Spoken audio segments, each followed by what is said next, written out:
Welcome back, friends, to your Techhandy channel. Please like and subscribe to our channel and click the bell icon to timely get new video updates. In this video, we'll take a look at some of the requirements to install Active Directory in your environment. Most of these are actually just installation requirements for Windows Server itself because there really aren't that many physical requirements as far as Active Directory is concerned.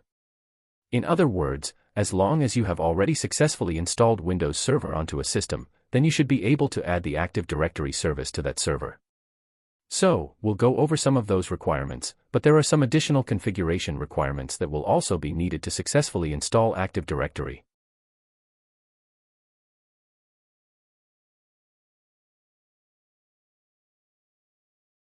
So beginning with the storage requirements, the server itself must have at least the serial ATA or SATA storage architecture, or later, it does not support any older architecture such as IDE.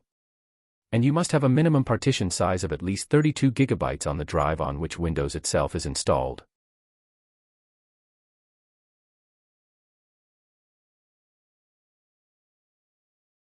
As for processor requirements, you do need at least a 1.4 GHz 64-bit processor that is compatible with the x64 instruction set. And honestly, as long as it's a 64-bit CPU, it is going to be compatible with all x64 instruction sets. Support for no execution or NX and data execution prevention, which again is going to be the case with any 64-bit processor. And support for second-level address translation or SLAT, which also includes extended page tables or nested page tables, also known as EPT and NPT. Again, any 64-bit processor will be compatible with SLAT. And these are the attributes that allow effective management of memory when dealing with virtualization.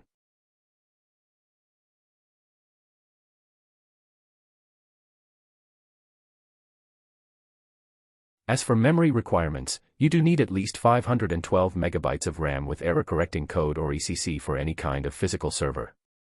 But 2 GB is required if using the Desktop Experience installation, which simply means that it is not the Server Core Edition, which does not have a graphic user interface. These are very minimal requirements, and in fact, I would suggest that you go well beyond that for any installation of Windows Server, although that is dependent on the role that it's going to be performing. But I would say that at least 4 GB, maybe even 8, would be a much more realistic minimum value.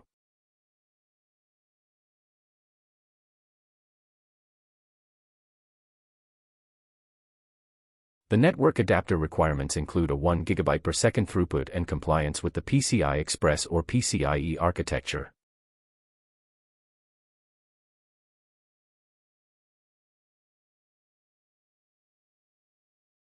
The Active Directory domain services role itself does require that the server be named accordingly.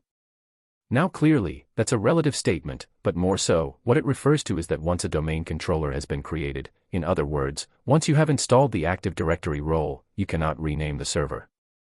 So name it appropriately first, then install Active Directory.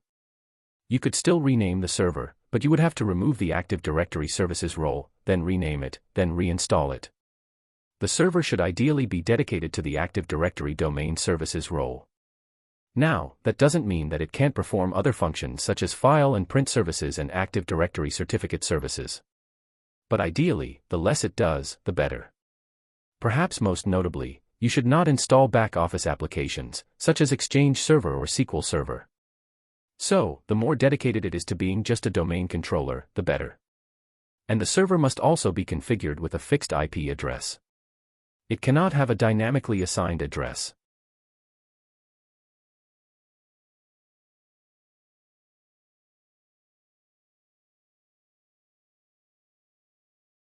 When it comes to adding domain controllers to an existing domain, the existing domain controller that is already in place must be configured as a DNS server so that the domain name that you are trying to add to this new domain controller can be resolved by the existing domain controller.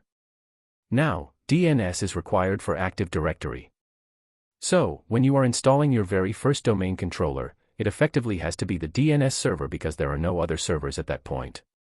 So when you're adding the next one, you can simply say that the existing domain controller is the DNS server for that domain, and it should be able to resolve the name that you have already used. And the new server must be compatible with the existing environment that is running Windows Server 2022. Now that does not mean that every server has to be running version 2022. For example, a Windows Server 2019 is compatible. It just has to be compatible. So if you go back too far, such as a Windows Server 2008 system, that would not be compatible. So simply make sure that you have compatible versions of the operating system itself before attempting to install Active Directory onto that server.